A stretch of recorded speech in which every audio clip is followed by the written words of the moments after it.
Musuh saya besar jadi saya kalah. Saya bukan salah tapi saya kalah.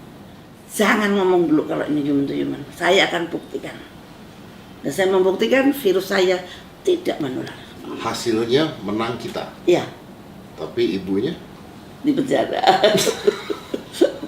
Ironis ya, saya nyetop flu burung tidak pakai vaksin, tapi pakai politik. 5, 4, 3, 2, 1, close the door. Baik, saya sekarang sedang bersama dengan Ibu Siti Fadilah, mantan Menteri Kesehatan Republik Indonesia yang pernah berjuang untuk melawan flu burung SARS, Bu ya, itu pada tahun 2005.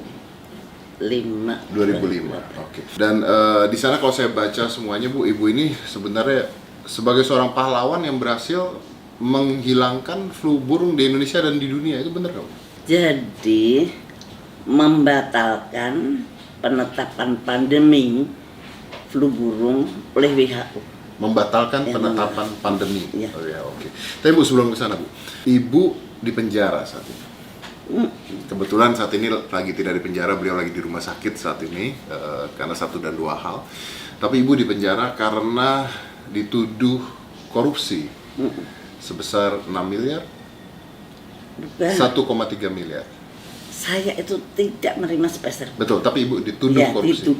dituduh yang 6 miliar itu adalah kerugian negara yang dilakukan oleh eselon 2 saya. Dan eselon 2 saya sudah membayar lah dan dia tidak dihukum. Saya dituduh membantu dia, saya dihukum. Dan itu nggak ada bukti, nggak ada saksi. Tidak ada bukti, tidak ada saksi. Jadi pada saat pengadilan? Saat pengadilan itu jaksa penuntut umumnya mengatakan fakta pengadilan kita abaikan. Kemudian hakimnya mengatakan saya memutuskan tanpa bukti, saya tidak perlu bukti. Dan Ibu akhirnya harus dipenjara. Menurut Ibu Sangat tidak fair. kalau misalnya Ibu tidak bersalah, kenapa Ibu bisa dipenjara? Ya itu negara kita ini nampaknya tidak berdaulat full, tidak full berdaulat. Nyatanya saya ngerasain sendiri ya bahwa lembaga hukum kadang-kadang masih dipakai untuk suatu kekuatan tertentu, bisa untuk mengatur orang yang tidak mau diatur, kemudian dicari-cari salahnya, nggak ada salahnya dibikinin perkara. Artinya karena Ibu tidak bisa diatur, Bu ya? Ya, mungkin saya dikatakan tidak bisa diatur oleh siapa saya nggak tahu. Karena kalau saya jadi menteri saya tidak pernah dipecat, jadi Wantimpres saya tidak pernah dipecat, dan saya tidak melakukan sesuatu pun yang berlawanan. Ibu ini kan di mana-mana berita yang tersebar adalah Ibu mengatakan jangan menggunakan vaksin dari Bill Gates. Menurut pengalaman Ibu, kenapa? Ada sesuatu yang aneh gitu untuk saya ya. Saya ikutin Bill Gates ini di forum ekonomi di Davos. Di Davos itu selalu ada forum ekonomi, kalau nggak salah awal tahun itu, awal tahun itu ada suatu forum ekonomi internasional. Di sana Bill Gates menjadi pembicara utama. Dia di situ menggebu-gebu bahwa nanti akan ada pandemi. Ya, saya juga nonton. Nonton. Nah, anehnya dia mempersiapkan vaksin, bahwa selalu pandemik selalu ada vaksin. Kalau pandemik penyelesaiannya pada vaksin. Kenapa nggak pandemiknya yang dihentikan? Kenapa mesti dibikin vaksinnya gitu loh? Mau ya jangan sampai terjadi pandemik. Gitu. Satu, ini kan bukan dokter dia itu. Dia nggak pernah sekolah kedokteran. Kenapa dia begitu fasihnya menganalisa akan terjadi pandemik, menganalisa dunia akan butuh vaksin sekian miliar. Untuk saya itu suatu hal yang tidak masuk di akal saya gitu. Ada apa sih ya? Dia kan pebisnis, dia kan ahli komputer, mungkin dia ahli virus di komputer mungkin dia, tapi kok virus di manusia kan berbeda gitu. Nah itu saya waktu itu tahun 2017 hanya saya kumpulkan saja Nah, begitu terjadi, saya bongkar kemarin. Ibu membongkar ini tahun 2017.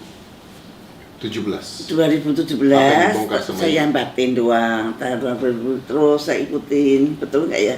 Kapan ya ada pandeminya? Kapan ada pandeminya? Dan betul, ternyata ada pandemi betul, yang sebetulnya tidak terlalu berat seperti flu burung.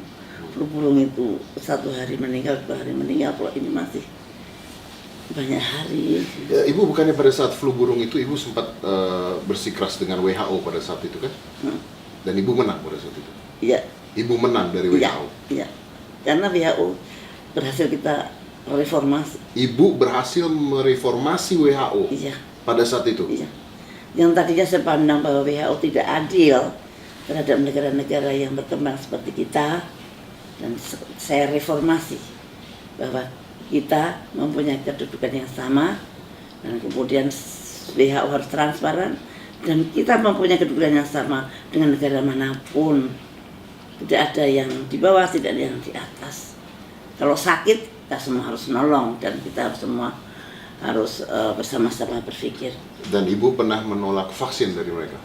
Iya, tidak ada vaksin untuk flu burung. Tidak ada vaksin untuk flu burung, karena Ibu tolak pada saat itu? Iya. Ibu tolak pada saat Ya, itu? saya membuktikan tidak perlu vaksin.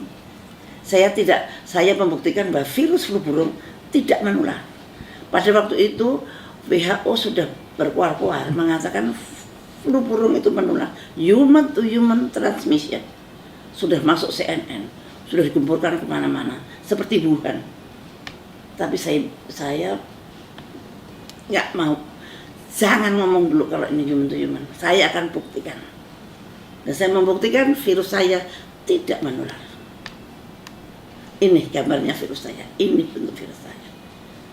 Nah itu kemudian, dan saya protes juga ke PBB, sehingga kemudian terus stop. Setelah itu stoplah. Stop vaksin? Ya, stoplah flu burung. Stop flu? Saya nyetop flu burung tidak pakai vaksin, tapi pakai politik. Ibu Ibu menyetop flu burung tidak dengan vaksin tapi dengan politik. Yes. Artinya flu burungnya hilang sendiri. Kalau di ekonomis saya dikatakan saya adalah menyelesaikan pandemi flu burung dengan transparansi. Kalau Ibu mengatakan seperti itu, artinya flu burung pada saat itu bisa dihentikan karena politik yang Ibu lakukan, artinya bisa diatur kapan berhentinya virus. Tidak. Begini, dia merencanakan ada pandemik. Kemudian saya bisa memotong, no, nggak akan ada pandemik di sini. Tidak ada human to human transmission. Pandemik itu selalu kalau ada human to human transmission, ya itu ada pandemi. Iya, betul. Dan pada saat itu vaksinnya mau dibuat dan dijual ke Indonesia. Ya. Dan kalau itu dijual ke Indonesia dengan harga mahal, kita harus ngutang. Kita harus ngutang lagi. Kita harus ngutang untuk membeli vaksin. Yes. Dan Anda menyetop itu tanpa vaksin Indonesia bebas dengan flu burung. Iya, sampai sekarang. Sampai sekarang. Ya. Oke. Apakah Ibu berpikir bahwa coronavirus, disease 19 atau COVID-19 It's something like that. is something like that? Saya bisa lanjut. Hampir sama. Setiap pandemik kemudian munculnya adalah Obat, vaksin dan obat. Apalagi seperti sekarang ini ramai banget kayak pasar malam gitu. Nah, itu bisa ditebak gitu. Bisa ditebak. Kalau orang itu tidak siap sebelum pandemik, semua orang pasti bingung. Oke. Ini ada sekelompok yang malah siap vaksinnya gitu. Nah itu. So you're talking about business. Ya, bisnis. Kalau pandemik itu munculnya adalah bisnis vaksin atau komersialisasi vaksin, maka bisa dipastikan akan terjadi pandemik yang akan datang. Hati-hati. Kalau ada komersialisasi vaksin diperjualbelikan, artinya virus diperjualbelikan, maka pasti si industrialis vaksin ini akan menyusun kekuatan baru untuk mengadakan pandemik Berikutnya. Karena panen, kalau pandemik panen. Dan nanti kan dia bikin pandemik terus loh. Ya, ada keuntungannya sama seperti kalau perang kan sebenarnya jual beli senjata dan sebagainya, makanya akhirnya jadi menurut Ibu bahwa ini adalah biowarfare? Ya, tapi saya tidak bisa membuktikan. Tidak bisa membuktikan. Ya. Apakah Ibu merasa bahwa virus ini dibuat oleh sekelompok tertentu? Mungkin saja. Mungkin saja. Mungkin Cina itu korban, Amerika juga korban. Kalau Cina korban, Amerika juga korban, berarti ada kelompok yang membuat. Bisa jadi. Kemungkinannya menurut saya itu perkiraan saya. Belum tentu betul, belum tentu benar. Belum tentu salah, belum tentu benar. Ya. Tapi kalau menurut Ibu sendiri, ketika ini kan virusnya sudah ada. Kita Indonesia harusnya seperti apa kalau seandainya Anda saat ini adalah Menteri Kesehatan? Indonesia harus mandiri, membuat vaksin sendiri kalau perlu vaksin. Kalau nggak perlu vaksin tidak perlu dibuat. Kita juga, orang Indonesia itu antibodinya tinggi pada waktu flu burung. Itu antibodi orang Indonesia itu sangat luar biasa. Jadi. Dan kita mampu buat vaksin sendiri, Bu? Oh, Pak, mampu lah. Tidak perlu beli. Ekman bisa, Surabaya juga bisa. Kemudian BPPT Jogja juga mungkin bisa. Tapi sekarang fokusnya di Ekman. Menurut saya yakin mereka bisa. Ibu yakin kita mampu membuat vaksin sendiri. Jadi tidak perlu bergantung dengan mereka yang menjual vaksinnya. Iya. Oke. Ini yang agak ditakutin atau dikhawatirkan oleh CEPI. CEPI itu adalah Coalition for Epidemic Preparedness Innovation. Ini yang bentuk juga Bill Gates. Jadi hampir semua lembaga yang akan membuat vaksin itu semua disupport oleh beliau. Nggak ada yang tidak di seluruh dunia ini. Di seluruh dunia. Tempat-tempat pembuatan vaksin ini hampir disupport oleh Bill Gates menurut Ibu. Iya. Jadi Ibu mencurigai bahwa ini adalah buatan dia? Saya tidak mencurigai, tapi orang bisa berpikir sendiri. Orang bisa berpikir, ngapain sih? Kalau Anda semua orang Anda support, bukan mesti maksudnya Anda supaya nurut ya sama kita gitu. Atau at least menghormati yang Newport dong. Nggak, tadinya ada yang Newport, tiba-tiba dia dengan sangat dermawan dan beliau kan filantropis.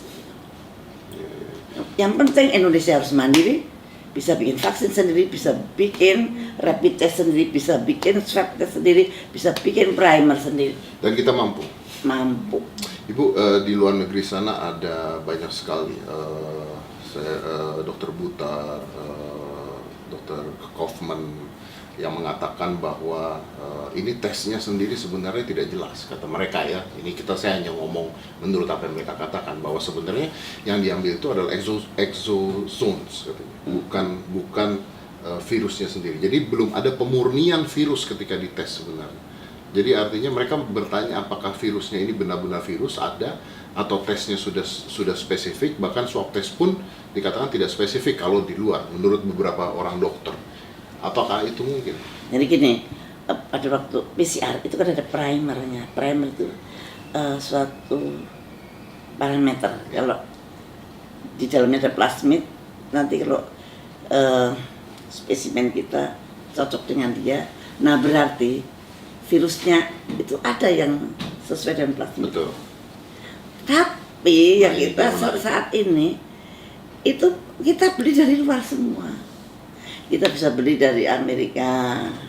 Waktu itu kan Menteri Kesehatan bilang, kita beli kok semua dari Amerika. Artinya membuat primer dari virus dari Amerika.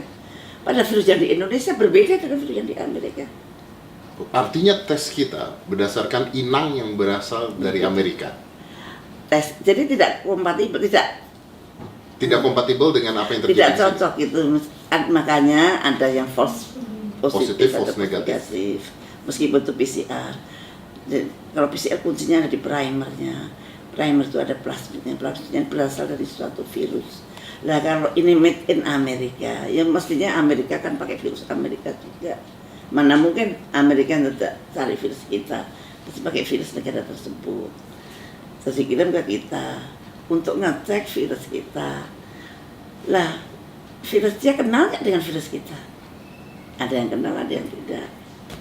Itu tidak semua kenal dengan plasmidnya primer ini. Jadi artinya pengetesan kita masih tanda tanya. Ya kurang pas lah, kurang tepat lah. Tepatnya kalau pakai alat kita sendiri yang berbasis virus kita sendiri.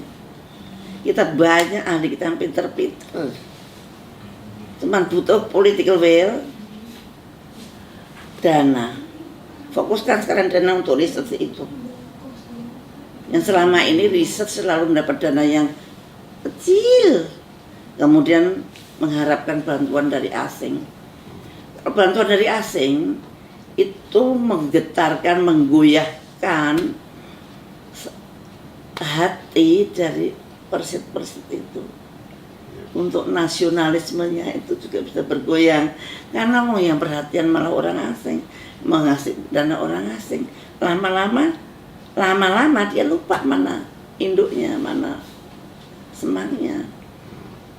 Nah ini yang Indonesia itu riset itu masih terlalu kecil, padahal itu penting sekali. Kalau ibu mengatakan bahwa ibu pada saat itu di penjara akhirnya karena sebuah tuduhan korupsi, artinya kan semua yang ibu katakan itu mengandung resiko. Artinya ibu dijebloskan karena sesuatu sebenarnya. Itu yang ibu percaya? Ya menurut saya mempunyai suatu sikap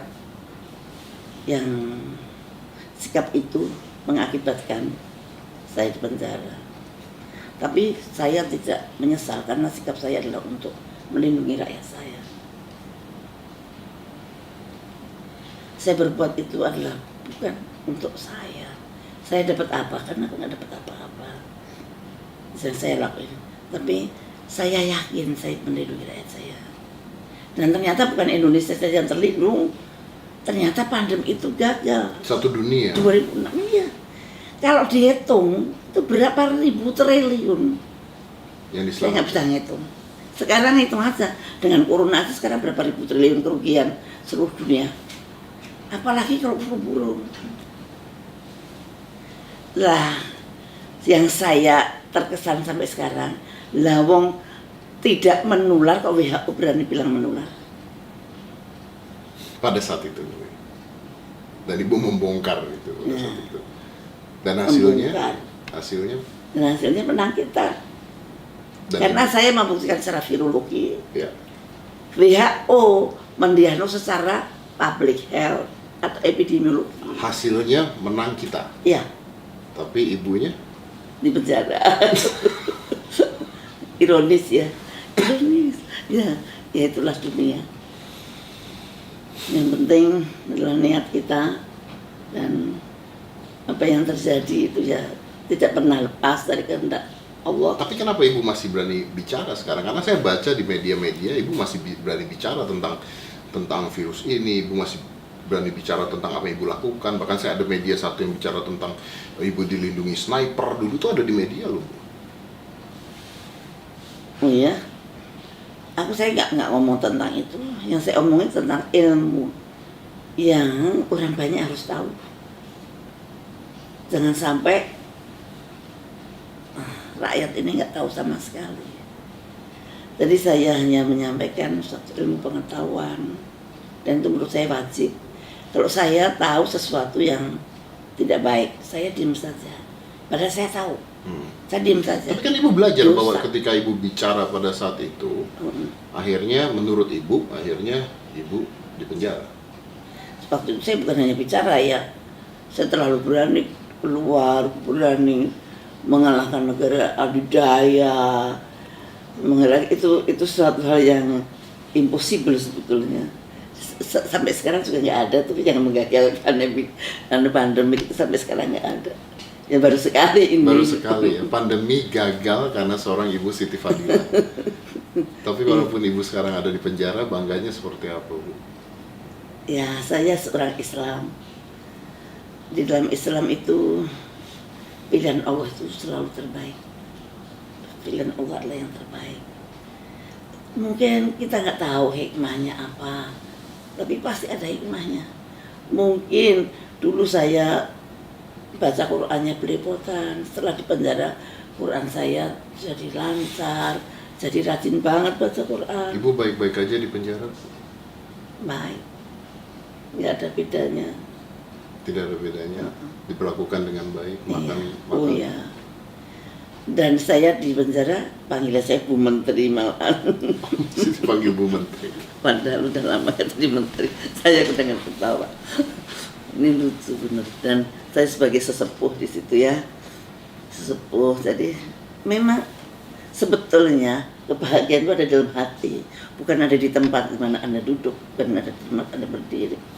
Tapi kebahagiaan itu ada di dalam hati. Mau di dalam penjara pun kalau kita merasa dekat dengan Allah, merasa dekat dengan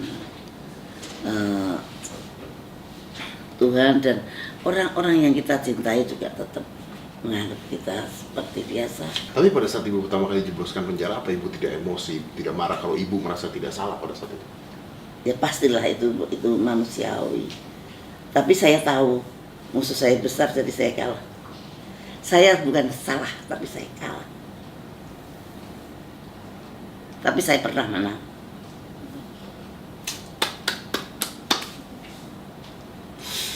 Kalau dulu saya dibilang Pak